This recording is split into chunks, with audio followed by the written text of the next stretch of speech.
Anthem is an upcoming open-world loot-based game from BioWare set to launch in February of 2019.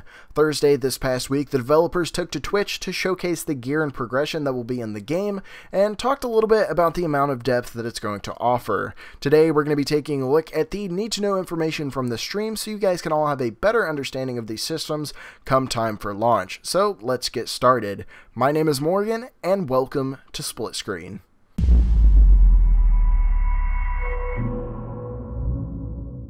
To start things off, we will go over the Javelin equipable slots. This is where you'll equip weapons and other stat-enhancing items throughout your playthrough. So, each Javelin, regardless of class, has 5 total slots. 2 of these are weapons, a class ability or weapon-based slot, components, and support gear. Now, not all of these are available the second you start the game, so as you play and level up your freelancer pilot, you'll unlock additional skills, such as being able to equip multiple weapons. Some are unlocked early in the game. The previously mentioned 2 weapons will be unlocked at level 4, according to the devs from the stream, whereas some skills are unlocked much later in the game, but they're obviously going to be more valuable to your overall build. Moving on to some gear-focused stuff, each piece of gear that you get, whether it's a weapon, support gear, or anything in between, will have one of 6 rarities, standard to pretty much any loot-based game, so this is nothing new here. The rarities are as follows: common, uncommon, rare, epic, masterwork, and legendary. Masterworks, the best way to describe these, are essentially weapons similar to an exotic from Destiny. These will have a set, unique inscription, and can roll random inscriptions in addition to the unique one. The rarity of your gear will determine how many inscription slots this weapon has. And for those of you that are confused, inscriptions is the Anthem term for weapon and armor perks, and I will be using this throughout the video, so try to keep that in mind.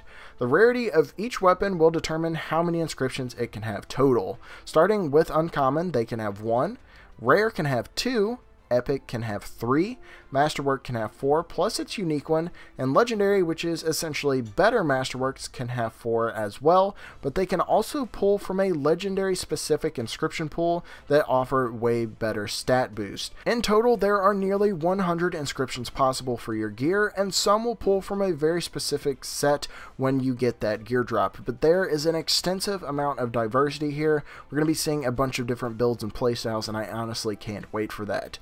Weapons can roll with your standard bonuses that you see on a lot of weapons in other games, such as increased mag size and fire rate, the usual stuff you see, but they can also roll a bit more unique stuff that do things such as increase your pickup radius for things like ammo and materials, which we haven't really seen on a whole lot of other looter-based games of this nature. So there's a few extra things in there that you might not normally think about. Other weapons will also have what is called an element status. So for fire, it is called fire status.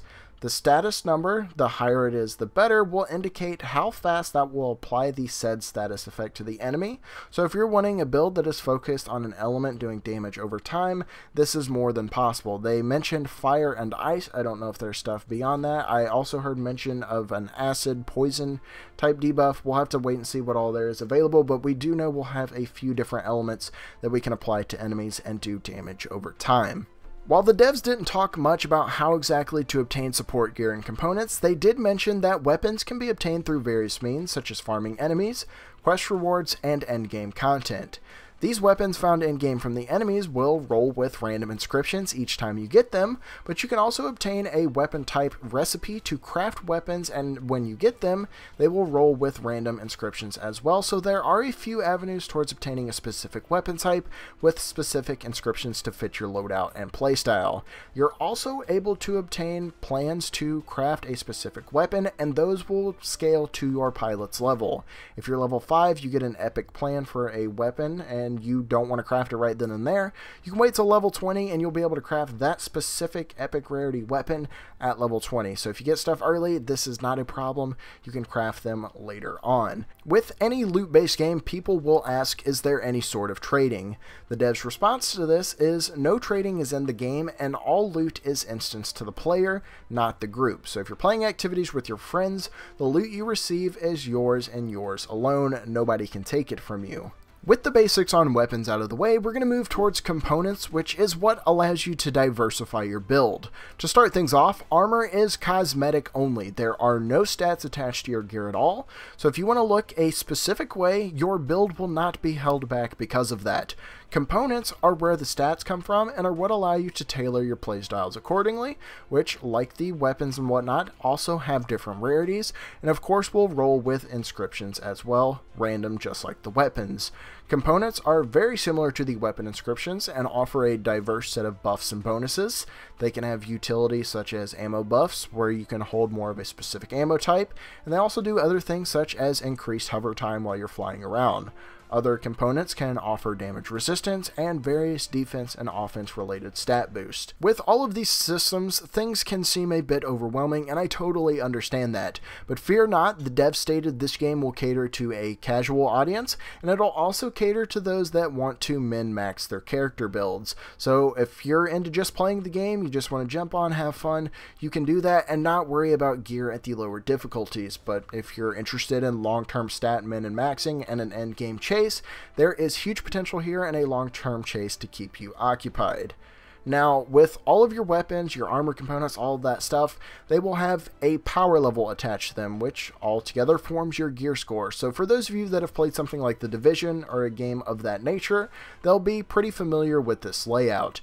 The gear score of your character will determine what level content you can access, so endgame stuff is obviously going to have a higher gear score requirement to complete it. For those that want to challenge themselves in the standard game or even later activities, there will be a total of 6 difficulties. 3 are available at launch as soon as you start. These are Lancer, Freelancer, and Master, of course being easy, normal, and hard. But as you play, you'll unlock even harder difficulties called Grandmaster 1, Grandmaster 2, and Grandmaster 3. The difficulty of the activities you're doing will increase your chance at better gear as it climbs higher and higher.